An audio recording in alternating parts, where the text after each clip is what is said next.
ಕಾಶ್ಮೀರ ಭಾರತ ಮಾತೆಯ ಸಿಂಧೂರ, ಜಮ್ಮು ಮತ್ತು ಕಾಶ್ಮೀರ ಭಾರತ ಮಾತೆಯ ಸಿಂಧೂರ. बोलो भारत माता की ಜೈ, बोलो भारत माता की ಜೈ. ಪಹಲ್ಗಾಮ್ನಲ್ಲಿ 26 ಜನ ಅಮಾಯಕ ಭಾರತೀಯರ ಮೇಲೆ 23ನೇ ತಾರೀಕಿನ ಹಲ್ಲೆ ಆಗುತ್ತೆ. ಅವತ್ತೇ ಸನ್ಮಾನ್ಯ ದೇಶದ ಪ್ರಧಾನಿಗಳಾದಂಥ ಮೋದಿಜಿಯವರು ಶಪಥವನ್ನು ಮಾಡಿದ್ರು. ಯಾರು ನಮ್ಮ ಹೆಣ್ಣು ಮಕ್ಕಳ ಸಿಂಧೂರವನ್ನು ಅಳಿಸಿದಾರೋ ಅವರಿಗೆ ತಕ್ಕ ಶಾಸ್ತಿಯನ್ನು ಈ ದೇಶ ಮಾಡುತ್ತೆ ಅಂತೇಳಿ ಭಾಳ ಸ್ಪಷ್ಟವಾದ ಮಾತುಗಳಲ್ಲಿ ಎಚ್ಚರಿಕೆಯನ್ನು ಕೊಟ್ಟಿದ್ದರು. ಆ ಪ್ರಕಾರ ಕಳೆದ 3 ದಿವಸಗಳಿಂದ ಸರಿಯಾದ ರೀತಿಯಲ್ಲಿ ಪಾಕಿಸ್ತಾನಕ್ಕೆ ಮತ್ತು ಯಾರು ಉಗ್ರರನ್ನು ಪೋಷಣೆ ಮಾಡ್ಕೊಂಡು ಬಂದಿದ್ದರು, ಸುಮಾರು ಸ್ವಾತಂತ್ರ್ಯ ಅನಂತರ 1947ರಿಂದ 54 ವರ್ಷಗಳ ಕಾಲ ನಿರಂತರವಾಗಿ ಉಗ್ರ ಪೋಷಣೆಯಲ್ಲಿ ತೊಡಗಿದ್ದಂಥ ರಾಷ್ಟ್ರ ಮೋದಿಜಿಯವರು ಭಾಳ ಸ್ಪಷ್ಟವಾಗಿ ಹೇಳಿದರು, ಇದು ಉಗ್ರರನ್ನು ಮಾತ್ರ ಅಲ್ಲ, ಆ ಉಗ್ರರಿಗೆ ಯಾರ್ಯಾರು ಬೆಂಬಲ ಕೊಡ್ತಿದ್ದಾರೆ, ಆಶ್ರಯ ಕೊಟ್ಟಿದ್ದಾರೆ, ಯಾರೆಲ್ಲ ಅವರಿಗೆ ಧನ ಸಹಾಯ ಮಾಡಿ ಅವ್ರನ್ನ ಪೋಷಿಸ್ತಾ ಇದ್ದಾರೆ, ಅವರೆಲ್ಲರಿಗೂ ಕೂಡ ತಕ್ಕ ಪಾಠವನ್ನು ಕಲಿಸುವಂಥ ಕೆಲಸವನ್ನು ಮಾಡುತ್ತೆ ಈ ದೇಶದ ಜನ ಅದನ್ನು ಬಯಸ್ತಾ ಇದ್ದಾರೆ ಅಂಥೇಳಿ ಭಾಳ ಸರಿಯಾದ ರೀತಿಯ ತಯಾರಿಯನ್ನು ಮಾಡಿಕೊಂಡು ಕಳೆದ 3 ದಿನದಿಂದ ರಣೋತ್ಸಾಹದಲ್ಲಿ ಕೇವಲ ಉಗ್ರರ ತಾಣಗಳನ್ನು ಮಾತ್ರ ನಾಶ ಮಾಡಬೇಕು, ಯಾವುದೇ ಪಾಕಿಸ್ತಾನದ ನಾಗರಿಕರಿಗೆ ತೊಂದರೆ ಆಗಬಾರ್ದು ಅಂಥೇಳಿ ಭಾಳ ತಾಳ್ಮೆಯನ್ನು ವಹಿಸಿ ಏನು ನಮ್ಮ ಡ್ರೋನ್ಗಳ ಮುಖಾಂತರ ನಿರ್ದಿಷ್ಟವಾದ ಗುರಿಯನ್ನು ಇಟ್ಟು ನಾವು ನಮ್ಮ ದೇಶದ ಪ್ರಧಾನಿಗಳು, ನಮ್ಮ 3 ಸೇನೆಯ ದಂಡನಾಯಕರು ಕೂಡ ನಿರ್ದಿಷ್ಟವಾಗಿ ಗುರಿ ಇಟ್ಟು ಹೊಡೆದು ಏನು ಆ ಉಗ್ರರ ಅಡಗುತಾಣಗಳನ್ನು ನಾಶ ಮಾಡುವಂಥ ಕೆಲಸ ಆಯಿತು. ಆದರೆ ಪಾಕಿಸ್ತಾನ ಮತ್ತೆ ತನ್ನ ನರಿ ಬುದ್ಧಿಯನ್ನು ತೋರಿಸಿ ಅದು ಸಿವಿಲಿಯನ್ ವಾರ್ ಅನ್ನೋ ರೀತಿಯಲ್ಲಿ ಯಾವ ಉಗ್ರರನ್ನು ನಾಶಪಡಿಸ್ತೀವಿ ಅಂತೇಳಿ ಅವರು ಬಾಯಿ ಮಾತಲ್ಲಿ ಹೇಳ್ತಾ ಇದ್ದರು. ಆ ಕೆಲಸವನ್ನು ಭಾರತ ಮತ್ತು ಭಾರತದ ಸೈನಿಕರು ಮಾಡಿದ್ರೂ ಕೂಡ ಅದಕ್ಕೆ ಪ್ರತೀಕಾರ ತೀರಿಸಬೇಕು ಅಂಥೇಳಿ ಎಲ್ಲೋ ಒಂದು ಕಡೆ ಆ ಯುದ್ಧವನ್ನು ಆಹ್ವಾನಿಸ್ತಾ ಇದ್ದಾರೆ, ಅವರು ಪ್ರಚೋದಿಸ್ತಾ ಇದ್ದಾರೆ ಭಾರತವನ್ನು. ಅದರ ಜೊತೆಗೆ ಮೊನ್ನೆ ದಿವಸ ರಾತ್ರಿ ಏನೂ ಕಾರಣ ಇಲ್ಲದೆ ವಿನಾಕಾರಣ ದೊಡ್ಡ ಮಟ್ಟಕ್ಕೆ ನಮ್ಮ ದೇಶದ ಗಡಿನಲ್ಲಿರ್ತಕ್ಕಂಥ ನಾಗರಿಕರ ಮನೆಗಳನ್ನು ಗುರಿ ಮಾಡಿ ಏನು ಅಟ್ಯಾಕ್ ನಡೀತಾ ಇದೆ ಅದಕ್ಕೆ ತಕ್ಕ ಪ್ರತ್ಯುತ್ತರವನ್ನು ದೇಶ ಕೊಡ್ತಾ ಇದೆ. ನಿನ್ನೆ ರಾತ್ರಿ ಕೂಡ ಭಾಳ ದೊಡ್ಡ ಮಟ್ಟಕ್ಕೆ ಎರಡೂ ಕಡೆ ಒಂದು ದೊಡ್ಡ ಮಟ್ಟದ ಒಂದು exchange of bullets, exchange of missiles ಆಗಿದೆ. ಆದರೆ ಎಲ್ಲೋ ಒಂದು ಕಡೆ ಇವತ್ತು ಪಾಕಿಸ್ತಾನದ ಸ್ಥಿತಿ ಅಯೋಮಯ ಆಗಿಬಿಟ್ಟಿದೆ. ಯಾವ ಒಂದು ನಾವು S-400 ಸುದರ್ಶನ್ ಚಕ್ರ ಅಂತ ಏನು ಹೇಳ್ತೀವಿ ನಾವು, ಆ ಸುದರ್ಶನ ಒಂದು ಭದ್ರ ಕವಚವನ್ನು ನಮ್ಮ ದೇಶ ಏನು ಹೊಂದಿದೆ, ಕೇವಲ 4 S-400 ನಮ್ಮ ರಕ್ಷಾ ಕವಚಗಳು ಇವತ್ತು ನಮ್ಮ ದೇಶವನ್ನು ಕಾಪಾಡಿದ್ದೇವೆ. ಭಾಳ ಹೆಮ್ಮೆಯ ವಿಚಾರ. ಯಾವ ರಷ್ಯಾದಿಂದ ನಾವು ಆ 4 ಇವನ್ನು ಕೊಂಡುಕೊಂಡಿದ್ವಿ, ನಮ್ಮ ದೇಶದಲ್ಲಿ ಗಡಿನಲ್ಲಿ ನಾವು ಅದನ್ನ ಆಯೋಜಿಸಿದ್ದೀವಿ.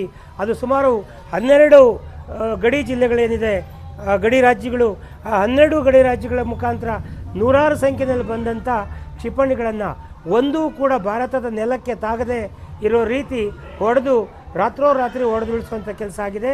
ಅದಕ್ಕೆ ಪ್ರತ್ಯುತ್ತರವಾಗಿ ನಾವು ಹಾಕಿರ್ತಕ್ಕಂಥ ನಿನ್ನೆ ನಡೆದಿರ್ತಕ್ಕಂಥ ಯುದ್ಧ ಏನಿದೆ ಅದು ನೌಕಾಪಡೆ ಇರ್ಬೋದು, ಏರ್ ಸ್ಟ್ರೈಕ್ ಇರ್ಬೋದು, ಹಾಗೆ ನಮ್ಮ ಸೈನಿಕರು ಭೂಮಿ ಮೇಲೆ ಏನು ಯುದ್ಧ ಮಾಡ್ತಿದ್ದಾರೆ ಎಲ್ಲ ಕಡೆಯಿಂದ ಶೆಲ್ ದಾಳಿಗಳಾಗಿದೆ.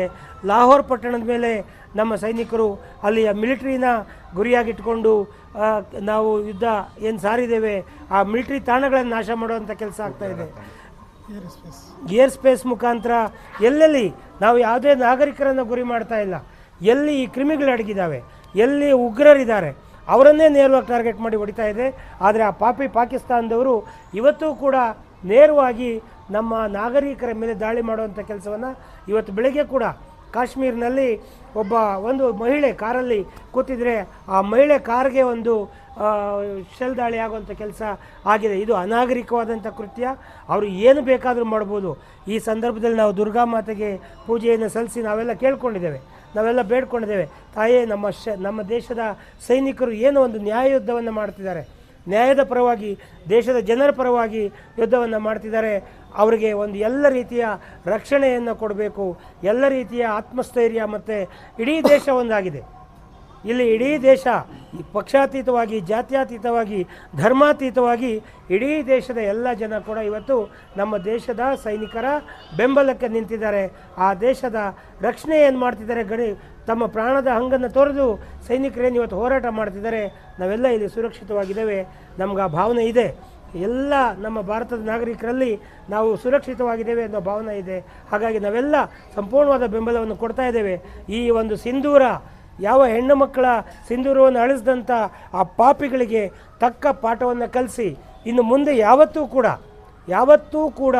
ಇವರ ಉಪಟಳ ಏನಿದೆ, ಇವರ ಗಡಿನಲ್ಲಿ ಮಾಡ್ತಕ್ಕಂಥ, ಹಾಗೆ ನಮ್ಮ ಗಡಿ ಒಳಗೆ ದಾಟಿ ಬಂದು ಏನು ಸ್ಲೀಪರ್ ಸೆಲ್ಗಳನ್ನು ಮಾಡಿಕೊಂಡು ಯಾವ ಒಂದು ಕಮ್ಯುನಲ್ ವಿಚಾರವನ್ನು ಮುಂದಿಟ್ಕೊಂಡು ಮಾಡೋದಕ್ಕೆ ಹೊರಟಿದ್ದಾರೆ, ಅದು ಯಾವುದೂ ಯಶಸ್ಸು ಆಗದೇ ಇರಲಿ.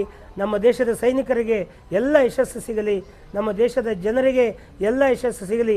26 ಜನ ಹೆಣ್ಣು ಮಕ್ಕಳ ಕಣ್ಣೀರಿಗೆ ಒಂದು ಇದು ಉತ್ತರ ಆಗಲಿ.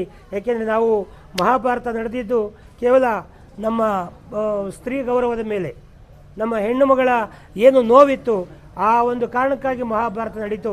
ಇದು ಕೂಡ ಒಂದು ರೀತಿ ಮಹಾಭಾರತ ಯುದ್ಧನೇ.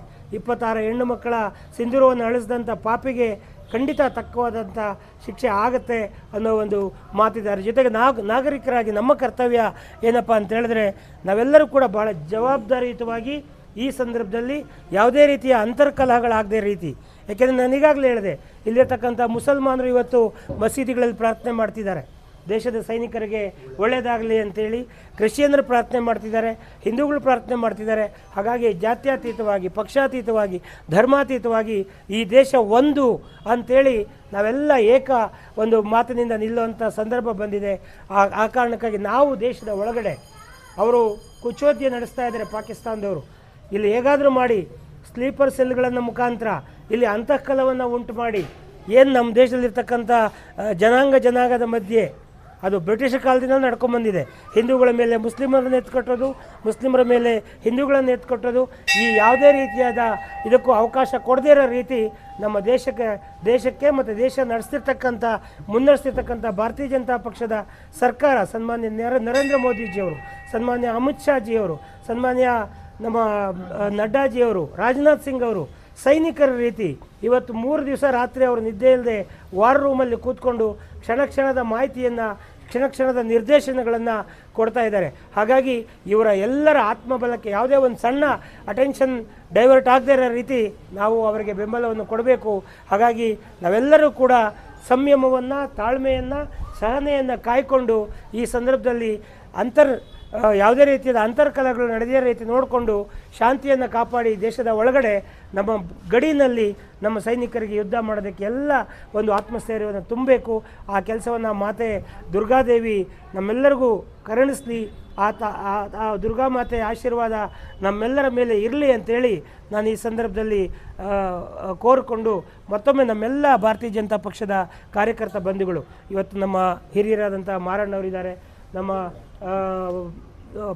ಪಟೇಲ್, ಈರಣ್ಣ ಪಟೇಲ್ ಅವರು ಗ್ರಾಮಾಂತರ ಅಧ್ಯಕ್ಷರು, ನಗರ ಅಧ್ಯಕ್ಷರು ಗಿರಿಧರ್ ಅವರು, ಹಾಗೆ ನಮ್ಮ ಚಿಕ್ಕಣ್ಣ ನಿಕಟಪೂರ್ವ ಅಧ್ಯಕ್ಷರು, ಹಾಗೆ ನಮ್ಮ ಲಕ್ಷ್ಮೀನಾರಾಯಣ್ ಹಿರಿಯ ಮುಖಂಡರು, ಹಾಗೆ ನಮ್ಮ ABVP ಮುಖಂಡರಾದಂಥ ಶ್ರೀನಿವಾಸ್ ಅವರು, ಹಾಗೆ ನಮ್ಮ ಮೇಡಮ್ ವಿಜಯರಾಜ್ ಅವರು, ಉಮಾ ವಿಜಯರಾಜ್ ಅವರು, ಕರಿಯಣ್ಣ, ವೀರೇಶು, ಮುರಳಿ, ಹನುಮಂತ್ ನಾಯಕ್, ಶಿವು, ನಮ್ಮ ಬಪ್ರಾಯಪ್ಪ, ಎಲ್ಲರೂ ಮುಖಂಡರು, ಎಲ್ಲ ಹೆಣ್ಣು ಮಕ್ಕಳು, ಪದ್ಮ ಅವರು, ಎಲ್ಲರೂ ಇಲ್ಲಿದ್ದೀರಿ.